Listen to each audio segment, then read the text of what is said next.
Y'all ready to watch some black love that doesn't involve a dusty trifling man? The movie begins with a couple enjoying drinks together. After the bald-headed Billy Zane pours the lady another glass of wine, she asks, "What's next?"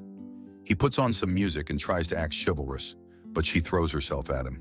This turns out to be a scene from a movie being screened at a drive-in theater. Markel tries to make advances on his girl, Justice. She tells him to stop and then gets sentimental, asking if he loves her. He replies he loves her.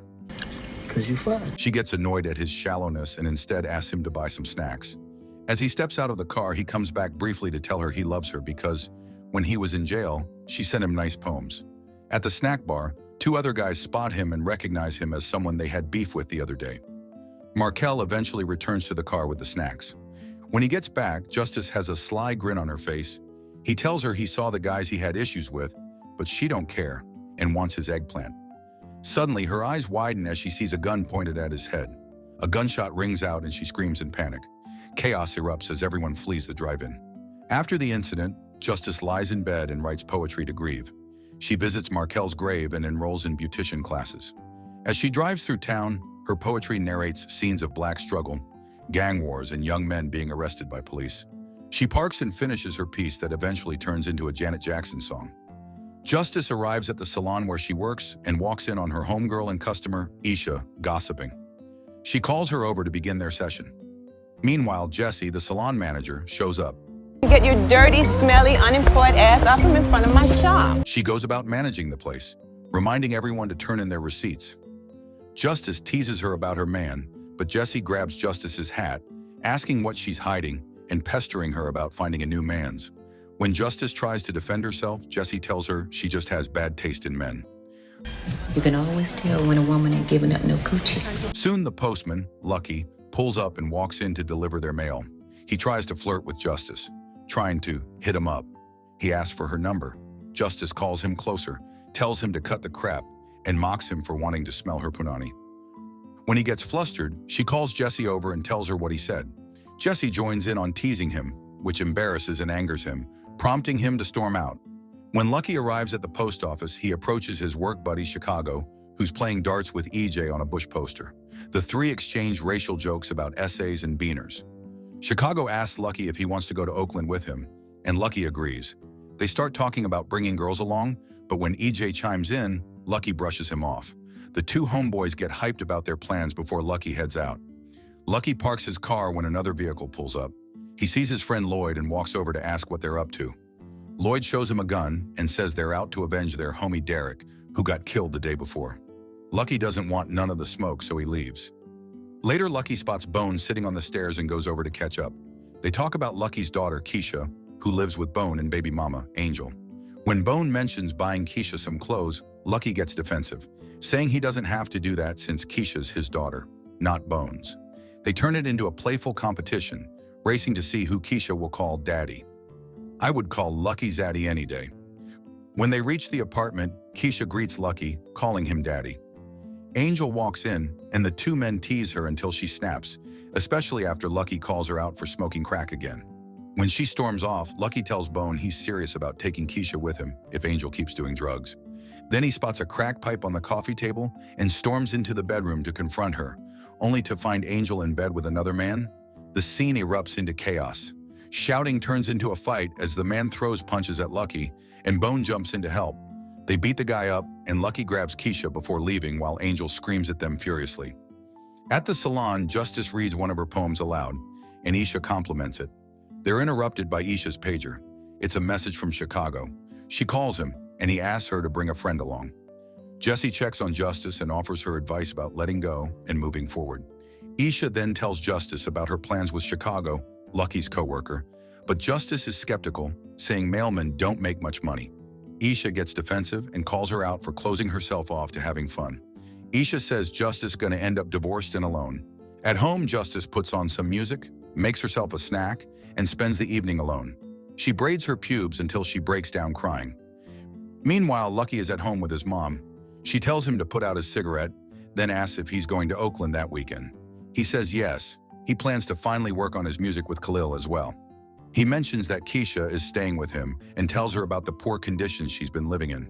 He wants Keisha to stay with them permanently. His mom asks if he's ready to take responsibility and nags him to stop playing Grand Theft Auto 6. The next day, Justice packs her things and makes sure everything's set before leaving.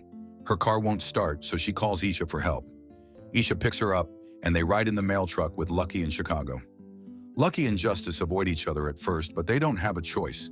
Chicago and Iesha sit in the back while the two of them ride up front. And with that, their journey to Oakland begins. Lucky tries to talk to Justice, but she doesn't budge. He asks why she's so mean and what her problem is. When she doesn't respond, he loses patience, calls her a bitch, and they start arguing. The fight escalates until Lucky pulls over and leaves her stranded in the middle of nowhere. Iesha wakes up to the commotion and demands to know where Justice is. When she finds out, she wakes Chicago and convinces him to turn back. They eventually find Justice, but she's too stubborn to get in. Iesha steps out to talk some sense into her, and after some convincing, Justice finally gives in, though she warns Lucky that her folks in LA are still going to get him. He just laughs it off. They stop for gas and the girls head into the store to grab drinks and snacks. Iesha tells Justice about how crazy she's got Chicago acting over her, while Lucky mocks Chicago for giving Iesha money. Iesha says she don't even have to give up anything. You rationing that ass. Back on the road, Iesha and Chicago start drinking in the back. Lucky asks Justice what she's writing, but she keeps her poetry to herself because Justice doesn't think Lucky knows poetry. Soon Iesha smells something good and moves to the front to check. Justice and Lucky catch the scent too. It turns out to be a barbecue cookout from a family reunion happening on the side of the road. Curious and hungry, the group decides to stop and join in. As they approach the family reunion, a Kevin Hart-sized man hits on a group of girls. Well, you know, third remove don't count. Oh, he into Alabama things. Then he greets Lucky, calling him cousin. Lucky plays along, with Justice as his girlfriend. The man, who introduces himself as Cousin Pete, compliments them on being such a good-looking couple and welcomes them to join the festivities. Cousin Pete introduces the group to the rest of the family. Chicago and Iesha sit with Aunt April, May, and June. Where's January?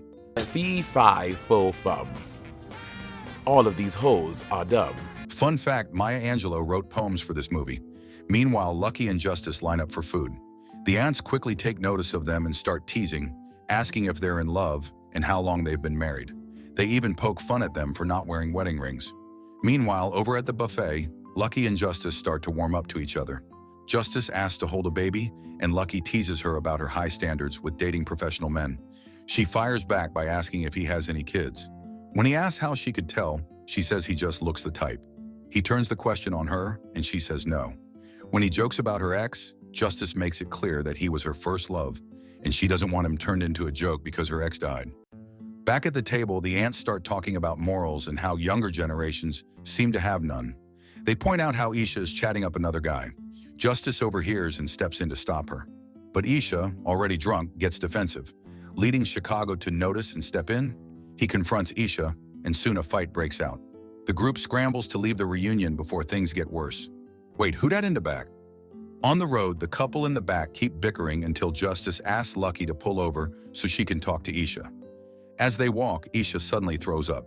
When she asks what's wrong, Justice grabs the bottle from her and smashes it on the ground, venting that she doesn't want to hang out with her anymore because she drinks too much.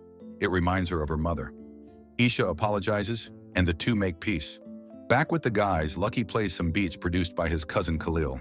Chicago, still in a sour mood, brushes off Iesha's attempts to be sweet and mocks the music, saying it's not as good as Tupac's.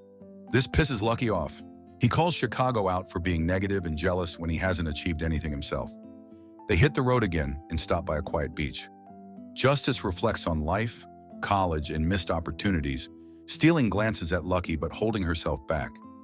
Each of them drifts into their thoughts, Lucky about her, and Chicago and Iesha about ending things when they return to LA.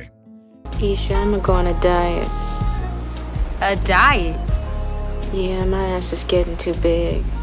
And this is when Janet started Ozempic. Later, they stop at a carnival. Lucky asks Justice about her poetry, and a subtle spark grows between them. Chicago heckles, rushing them back on the road. As the drive continues, Lucky and Justice bond up front, while Iesha and Chicago start getting it on in the back. However, Chicago has trouble keeping his eggplant hard, so they argue on the side of the road. When Iesha admits she's sleeping with someone else, Chicago snaps and hits her. Justice runs to help Iesha, kicking Chicago in the nuts. He pins her down until Lucky intervenes. They trade blows and Lucky leaves Chicago on the side of the road. Justice and Iesha comfort each other in the back of the truck as they drive away. They stop at a cliff overlooking the ocean. Justice joins Lucky under a tree, and they finally connect. She tells him about her childhood, how her grandmother raised her, died 2 years ago, and left her the house, and how her mother committed suicide when she was 12. Her mom had named her Justice because she'd been in law school when she got pregnant. Lucky listens intently, and the two share a tender kiss. Back on the road, Lucky admits he already has a daughter. When they reach Khalil's house, they find a crowd gathered. His cousin has been shot dead. Lucky is devastated. He drives in silence as Justice tries to comfort him, but he lashes out, blaming her for delaying him. Stunned and hurt, she says nothing as he leaves. Lucky finishes the mail route alone, then returns to Khalil's room. Surrounded by his cousin's recording equipment, he plays his demos and breaks down in grief. At the hotel, Jesse scolds Justice and Iesha for the trouble they've gotten themselves into. Justice snaps back, tired and defensive, so Jesse leaves them to cool off while she goes to get drinks. Meanwhile, Lucky joins Khalil's family at the dining table. Khalil's mother sits beside him and tells him he's always been her favorite nephew and that she was glad he and Khalil were like brothers.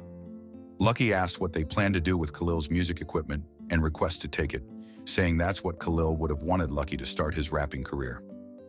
Despite everything they've been through, Justice and Iesha show up at the hair show and manage to pull it off successfully. Lucky drives back home while Justice lies in bed, lost in thought as she narrates another piece of poetry. Lucky sets up Khalil's equipment and gets startled when it sparks as he plugs it in. His daughter Keisha walks in, asking to go to the store, and he tells her to wait in the living room. As he sits there, he glances at his fingernails and quietly thinks of Justice, because she always said how nasty it looked. Back at the salon, chaos breaks out when some women start fighting. Jesse rushes in to break it up. Lucky then arrives, bringing Keisha along. He approaches Justice and apologizes, and the two finally reconcile. Justice takes Keisha to fix her hair, while Lucky looks on, filled with love for both of them. This was honestly a sweet romantic movie about grief and loss. Janet and Tupac did a wonderful job portraying their characters. What did y'all think of this one?